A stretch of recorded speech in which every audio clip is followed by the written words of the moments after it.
अगर हम कराची की बात कर लें तो सैरिश कराची सबका है और कराची वाले भी सबके हैं। सोने की चिड़िया जाने जाने वाले ये इस शहर कराची के बाहिमी और बेशक सफ़ेद पोशी में जो सांसें ले रहे हैं, उन्हें लूटने वालों को लगता है कि बस कराची वाला है तो मालदारी होगा और लूट कर निकल जाता है और इसमें मज़ाहमत करे तो मार दो। कराची में हर 6-64 घंटे बाद जो है वो आपको पता है कि एक जान जा रही है। बिल्कुल आप सही कह रहे हैं फ़हीम। मोबाइल लेने के लिए गोली मार दी जाती है, ज़रा सी मुज़ाहमत हो तो ये सूरत हाल होती है। नहीं आओ इसी पर बात करने के लिए अमन अमान की सूरत हाल पर हमें ज्वाइन कर चुके हैं CPLC के साबिक चीफ हैं अहमद चनाय साहब। अस्सलाम वालेकुम अहमद साहब।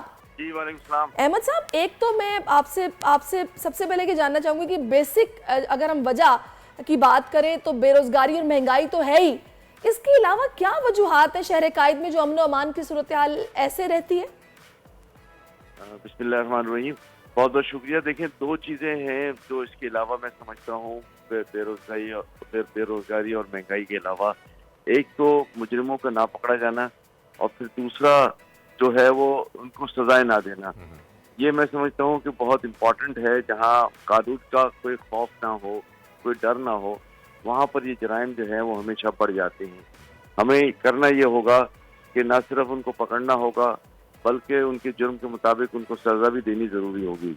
जब तक ये सज़ा और जज़ा का अमल नहीं होगा, कानून का खौफ नहीं होगा, लोग ये समझेंगे कि ये बहुत आसानी से जो है वो जराइम कर पाएंगे और इन जराइम के नतीजे में जो है वो मासूम चेहरों की नजर जाने चनाय साहब, आपने दुरुस्त फरमाया कि ये तो होना चाहिए, लेकिन और भी बहुत सारी चीज़ें होनी चाहिए थी। जैसे आप जब ये इदारा बना, लेकिन मैं हमेशा इस बात को एडवोकेट करता रहता हूँ कि हमें कराची को ई-सिटी बनाना है, उसको डिजिटलाइज करना है। सर, उसी की तरफ मैं आ रहा था। मैं यही जानना चाह रहा था कि सेफ सिटी जो है वो कराची शहर अभी तक क्यों नहीं बन पाया है, क्या रुकावटें हैं, किस वजह से जो है वो हम सेफ सिटी की जानिब नहीं बढ़ पाए अभी तक। और जब भी कोई वारदात होती है हमारे अफसरान CCTV फुटेज घर के दरवाजे बजा बजा के ढूंढने निकल जाते हैं। अरसा 10 साल से जो है वो हम सेफ सिटी प्रोजेक्ट के बारे में जो है वो बातें करते चले आ रहे हैं।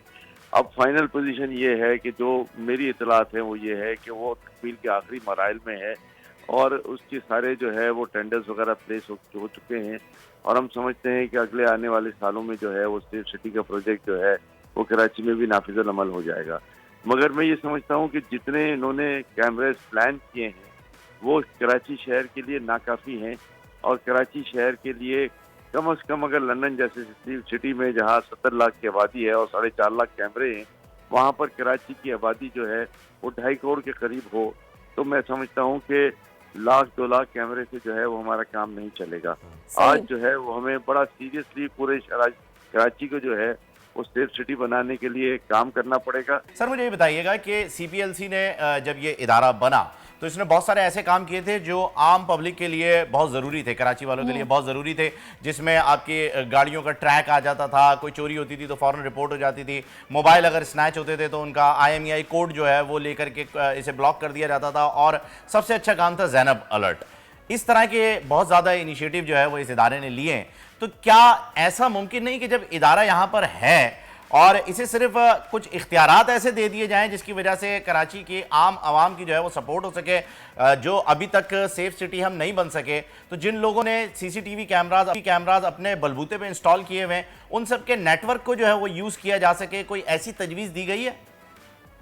ये हमेशा यही होता है और ये जो है वो कई दफ़ा इस बात का प्लान किया गया है कि जितने भी CCTV कैमरा लगे हुए हैं उनका एक्सेस वो दे दिया जाए, तो एक रिपोर्ट के जरिए जो है वो ऑब्जर्व भी किया जाए। लेकिन बात यह है कि जब काबिल अमल होगी, जब हमारे पास रिस्पॉन्स यूनिट्स होंगे, अनफॉर्चुनेटली रिस्पॉन्स यूनिट्स अवेलेबल नहीं होते।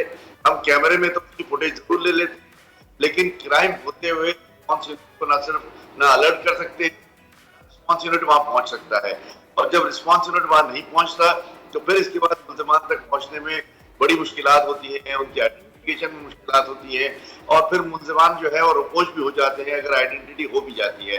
होना ये चाहिए कि जो जुर्म कर रहा है उसको ये खौफ हो कि उसको कैमरे के जरिए वॉच किया जा रहा है और किसी भी लम्हे जो है वो उसको पकड़ लिया जाएगा और वो जो है वो सलाखों के पीछे चला जाएगा। जब तक ये खौफ मुल्ज़िमान को नहीं होगा, ये क्राइम जो है वो बदतरीज बढ़ता जाएगा। अहमद साहब, यहाँ मुझे ये बताइएगा कि देखिए हम देखते हैं कि जब माजरत चाहती हूँ, जब हालात यहाँ पर कुछ बिगड़ते हैं, यहाँ पर जब ये वारदातों में इजाफा होता है तो हम रेंजर्स को देखते हैं, वो भी एक्शन में आ जाते हैं। जाहिर है हमारी फौज भी पेश है, जहाँ कहीं मुश्किल होती है उनकी खिदमात हमारे लिए हाजिर होती हैं। पुलिस के महकमे में उनकी हिफाजत करना, जानो माल की तो पुलिस का काम है। सबसे पहले तो इमीडिएटली पुलिस ही पहुंचती है, पुलिस ही देखती है। क्या इस महकमे में रिफॉर्म्स की ज़रूरत है? क्या वजह है कि फिर हमें उन्हीं से मदद लेनी पड़ती है, हम अपने तो ये काम नहीं कर सकते? देखिए, बात यह है कि वो एक रेंजर्स हमेशा कराची में एक सपोर्टिव फोर्स के की हैसियत में रही है, आज नहीं 1990 से, और ये 30-35 साल हो गए कराची में रेंजर्स का क़याम यहाँ पर नागज़ीर हो गया है।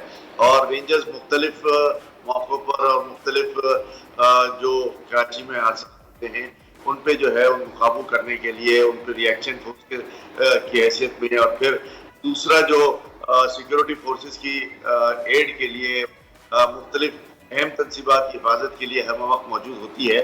मैं समझता हूँ कि हमें जो है वो रेंजर्स को एक परमानेंट ड्यू रोल भी कराची में देने की ज़रूरत है। हमेशा हम इख्तियार की तोसी करना चाहते हैं, लेकिन ये इख्तियार एक परमानेंट हो जाए ताकि रेंजर्स का एक काबिल अमल लॉन्ग टर्म सिक्योरिटी प्लानिंग में हिस्सा बन जाए, और यही एक काबिल अमल रास्ता है। जाहिर है जब हम इख्तियारात देने की बात करेंगे, देने की बात करेंगे, तो फिर प्रोसिक्यूशन में भी जो है वो रेंजर्स का एक रोल आएगा।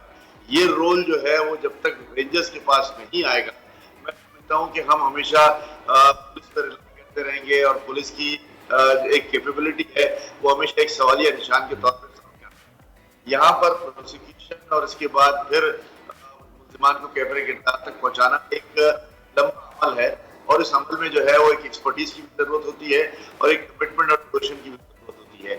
यहाँ दोनों चीजों को सिंक्रोनाइज करके जो है वो आगे बढ़ने की जरूरत है, वरना ये कराची में जराइम, फिर उनकी सजा ना होना, और फिर जो है वो मुजरिमान को दोबारा जमानत बाहर आना, और फिर यही करना। सही, ये सारे फैक्टर्स हैं जो कि इन्वॉल्व हैं, और बिल्कुल आप सही कह रहे हैं कि ये इख्तियारात मिलेंगे तो चीज़ें बेहतर होंगी। बहुत शुक्रिया अहमद शनाइज साहब, आपने अपना कीमती वक्त और राय से हमें आगाह किया। बिल्कुल ऐसा ही है, और अल्लाह करे कि जो है वो ये जल्द से जल्द सेफ सिटी बन जाए कराची, और फिर इसमें काम भी शुरू हो जाए। सब्सक्राइब करें और बेल दबाएं ताकि कोई खबर रह न जाए।